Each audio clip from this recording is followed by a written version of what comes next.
Welcome back in this video series by Sagar Kadam Sir Engineering Academy that guaranteed you will clear very difficult concept of electrical engineering without any doubt. So in this video we are going to discuss numerical on efficiencies.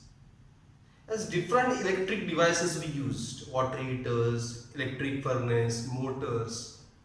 So how to find out the efficiency of these devices, how to find out cost of electricity. So that type of numerical are covered under this part. As you have to check your syllabus. In your syllabus, if such things are mentioned as thermal efficiency, mechanical efficiency, numerical on that, refer the question paper. That is a past question paper. That is a correct way. As if such things are there, then refer these videos. Otherwise, from engineering point of view, these are most important. Whether it is in syllabus or not, just go through videos how we calculate efficiency and cost. Okay. So there are two types of efficient numericals. One on thermal efficiency and other on mechanical efficiency. So what do you mean by efficiency? Yes, efficiency is simply ratio of output upon input. Ratio of output upon input. Ratio of output energy upon input energy, as that will use us efficiency of that device. Getting everyone? So in case of thermal efficiency, water heater, as water heater, you know that as electric water heater used to heat the water.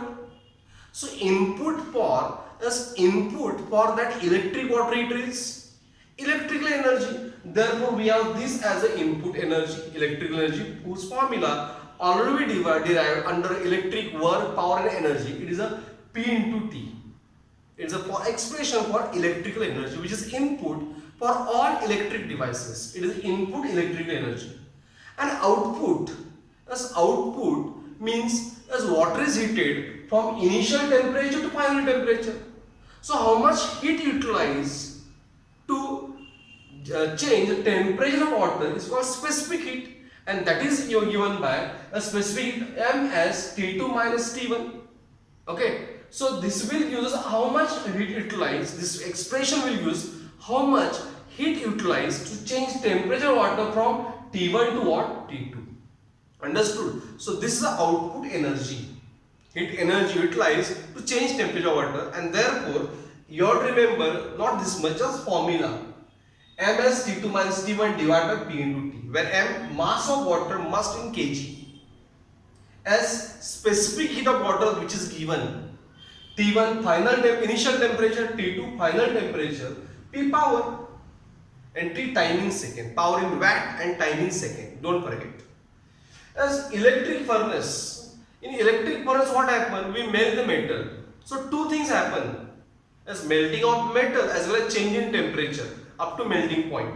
Therefore, this expression will use how much heat utilized to change the temperature, and this expression gives how much heat utilized to change the state. And therefore, in electric furnace, where metal also melted, as we use expression for heat utilized is Ms T2 minus T1 plus Ml divided by heat supplied means electrical energy P into T. It is expression for electric furnace. But mostly they ask numerical on as water heater only. Okay, that is the first type numerical. And another type numerical is on electric pump set. On electric pump set, which is used for lifting the water. And you know that when water lifted to some height, as water lifted to some height, in that at that time energy involved is mechanical energy, and that's why called mechanical efficiency. And mechanical energy of two types, kinetic energy and potential energy. Water lifted to some height. So you learn under mechanics that when energy possessed due to height is called potential energy, whose expression what? mgh, and therefore for efficiency output is potential energy, input still electrical energy, therefore expression mgh by P into T. Okay, M mass in kg must, G 9.81, H height in meter, power in watt, time in second. And this expression for overall efficiency, because pump and motor using coupling. So how to find overall efficiency of that motor pump set? As efficiency of motor into pump divided by watt. Okay, and power expression you have to use P is equal to VI or I square R or V square by R. This power expression you have to use. To solve these numericals, these just expressions are sufficient. Mostly they are not, mostly means they are not going to ask numeric theory on this part. You know, if that part, this part is in your syllabus. They are going to ask numericals. And for such numericals, just remember these expressions. That will give solution of this type numerical very easily. Okay, so hope so you understood this concept, just expressions of efficiencies, thermal efficiency and mechanical efficiencies. Hope so you understood this concept. If you understood, don't forget to like my video and subscribe my channel. Thank you very much.